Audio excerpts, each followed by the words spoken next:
And it is found in the Gospel of Luke, the 16th chapter, and the 19th and 20th verses. And it says, there was a certain rich man which was clothed in purple and fine linen, and fared sumptuously every day.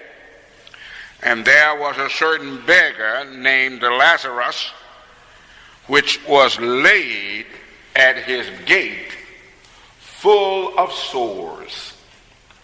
Our subject today is, what shall we do with Lazarus? This is a parable told by Jesus. Jesus tells parables in the Gospels, and it's wonderful and important that he tells us truths through parables. One of the reasons that is so good is that parables are not specific. They deal with principles rather than people, and those spiritual principles that they deal with need to be applied to people throughout the ages. So Jesus said there was a certain rich man who fared sumptuously every day. He was adorned, attired in fine linen, clothed in purple. This poor man named Lazarus that was laid at his gate. Now I want this Lazarus to not be a specific man that Jesus knew about. But I want this Lazarus this morning to be all the people in need that Jesus knows about. Now let me tell you one of the greatest problems in the world. And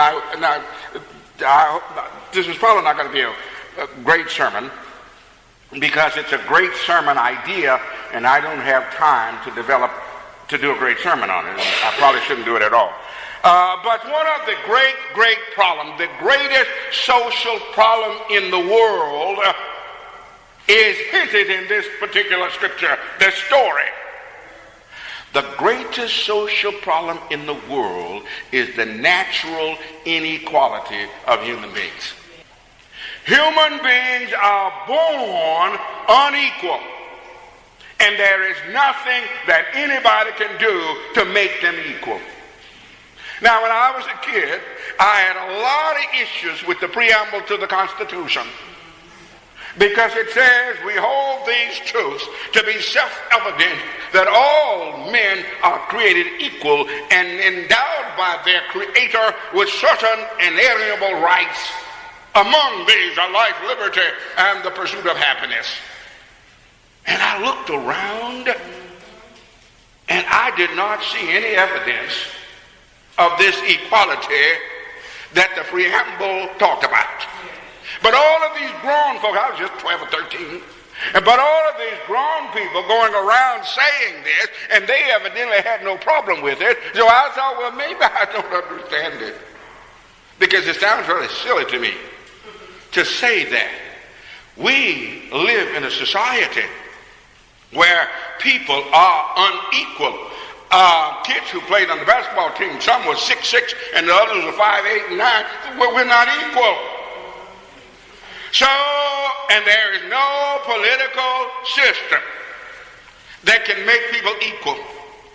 Socialism, Marxism, capitalism, none of those systems are going to make people equal. Because in time, whatever system you set up, those who are smarter, stronger, more energetic, born in better circumstances, are going to move to the top. I don't care whether the Republicans are in office or the Democrats. Eventually, the folks who got more going for them are going to move to the top, and you're going to always have vulnerable, weak people depending upon the compassion and goodwill of those who have more. That's why Jesus said in the scriptures, the poor you will have with you always. There's always going to be some Lazarus in the world. And the question is, in a democratic society, in a capitalistic society, in a Christian community, what will you do with Lazarus? Now, these people that Jesus tells us about, they take Lazarus and lay him at the rich man's gate. Now, there is a suggestion here. Now, notice Jesus does not condemn the rich man, but after all, later on in the parable, it says that the rich man went to hell. Now, I heard Martin Luther King talking about this one day, and he said that Dides, that's the rich man's name, Dides, did not go to hell because he was rich. He said that Dides went to hell because he maximized the minimum and minimized the maximum. Dides went to hell because he passed by Lazarus every day and never noticed him. Dides went to hell, according to Martin Luther King, because he allowed the means by which he lived to outdistance the ends for which he lived. So this is not about what happens to people who are rich after they die. This is about what happens, what do rich people do with their money before they die. So it says here that they took Lazarus and laid him at the rich man's gate, suggesting that there is a relationship between the haves and the have-nots. That there ought to be a relationship between the haves and the have-nots. And in a free society, whenever the relationship between the haves and the have-nots is not proper, you're going to have trouble, eventually chaos, and eventually insurrections. If this relationship between those who have and those who have not is not a good relationship. The compassion of those who have in an unequal society is very important to the stability of the society. So every Christian ought to be concerned about his capacity for compassion. What is your capacity for compassion? What is the degree to which you have developed your humanity that you can be concerned about the inequality that nature has imposed upon us, and then some inequality that other men have imposed upon us? Now, when we fix things, we must be careful to adhere to the Hippocratic oath. First, do no harm.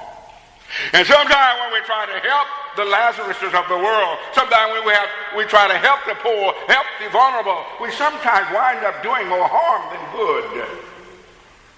So, one of the things we must not do when we try to help Lazarus is that we must not give people crutches that they don't need.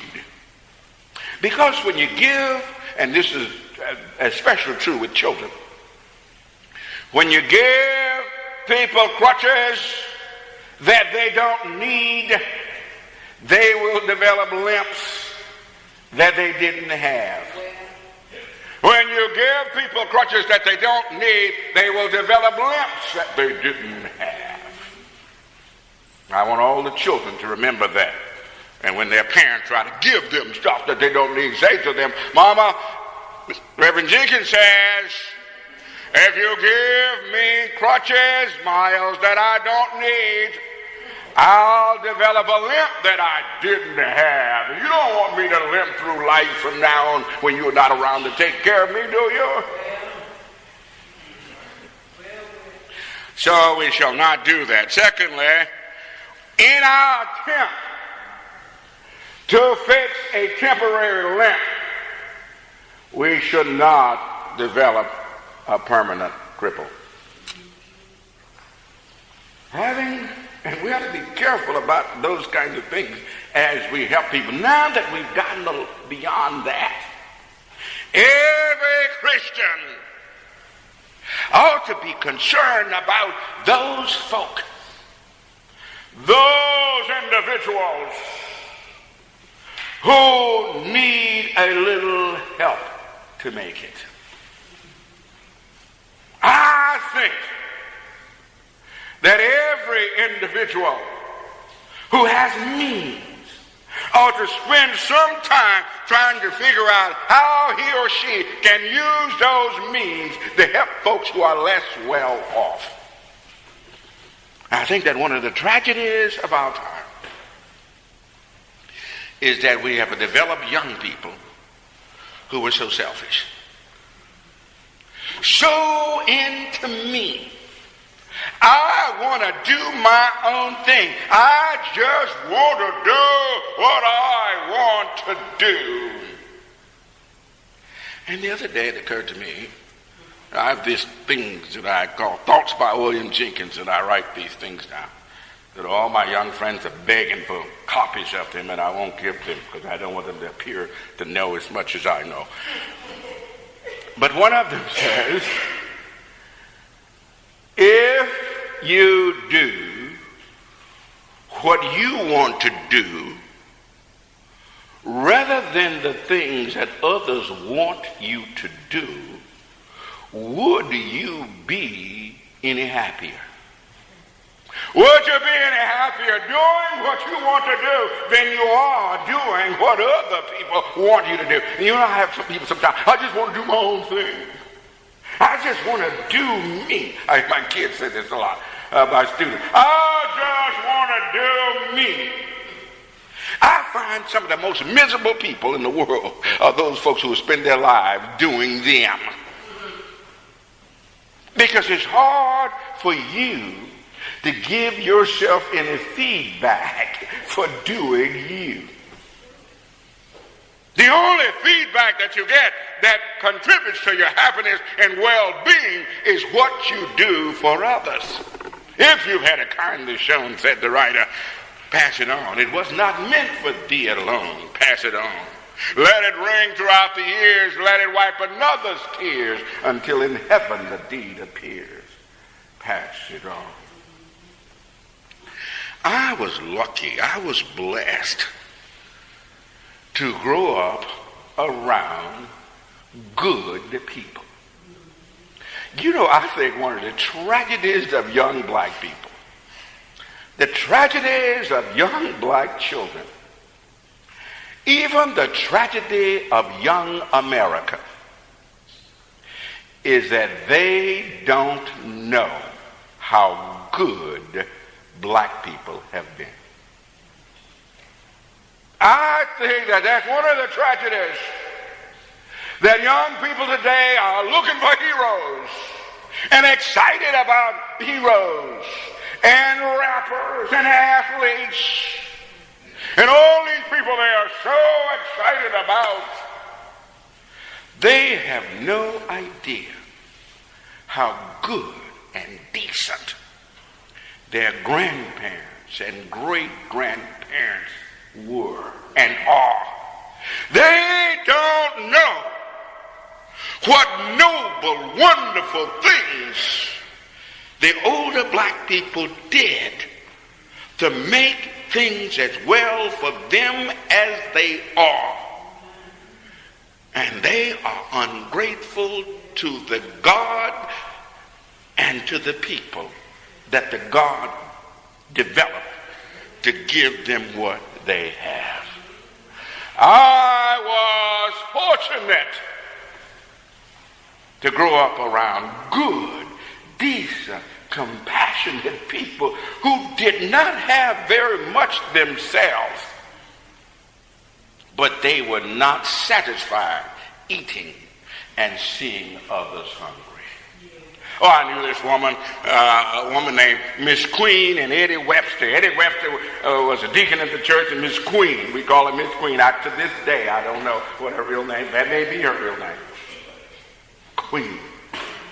They owned this big house that was near one of the cotton fields that we chopped and picked cotton in. And she had this big porch. And whenever we worked out there, she always, and they worked also, they were ordinary people, just like us. And they would come, and she always insisted to my mama. She said, we had these little bags, of little brown bags of crackers and cheese. I'm ashamed to tell you all this now. You know, this great lecturer who goes all over the country lecturing at colleges and universities, and folks pay thousands of dollars for his speeches, that I once was sitting around in the cotton fields at lunchtime eating cheese and crackers. Well, you know, I guess I ought to tell it sometime, because that's a testimony to what God can do. But anyway, this woman, this queen, used to always ask my mother when we were in the field with chopping and picking cotton near their house, do your children have enough? And my mother would also, yes. And I would say, no, we don't. These are just crackers. And she would all say, oh, break them out over here. And we'd go and sit on Mrs. Queen's porch. And she always gave us food. She had picked a big pot or something. And one day, now these were poor people, but one day I was able to go into Miss Queen's house kitchen, and I looked in her freezer.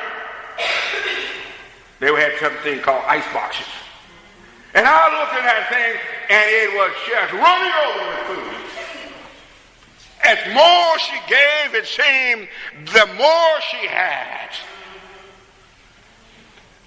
And they were compassionate people. They gave. They didn't see anybody suffer. Children were not allowed to go hungry. Older people were not allowed to be alone and go hungry, because they had compassion. I'm afraid that sometimes when God blesses people, rather than them giving more, they become more selfish and said, I'm going to keep this for myself. Now, there's another parable Jesus told. He told this parable about this man who God had blessed with a great crop. And it says, the grounds of a certain rich man brought forth plentifully.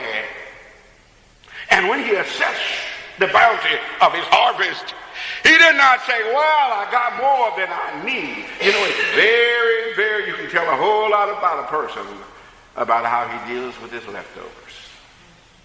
You can tell a lot about a person about how he deals with the abundance, the stuff that he has that's more than he needs. You can tell a whole lot about a person about how they deal with that material that causes their cup to run over. This man, when his cup ran over, he said, I'm going to go out and buy me some more cups. When the barns were full, he said, I'm going to tear them down and build me bigger barns. That's what he said. I'm not going, there are poor people in town, but I'm not going to think about them now. I'm going to tear these barns down and build me better barns. There are children in town. There are orphans, and there's no social service system that takes care of them. I'm not going to concern myself about that. I'm going to tear these barns down and build me bigger barns to hold and hoard all of this material. And Jesus says, now notice how both of these parables, they end up in a very similar way. He died and went to hell. And Jesus said, God said to this man that night, you fool, I require your life, and whose will all of these things be? What shall we do with Lazarus? Shall we pass him by? Shall we say that he is not our problem? Shall we say that God made people unequal, and we should ignore that inequality? Or shall we say that Lazarus is the challenge of our humanity? Shall we say that the Lazarus among us is the challenge of our humanity? How will you ask or answer the question that Cain asked God? Am I my brother's keeper? The way you answer that question will determine what you do with Lazarus.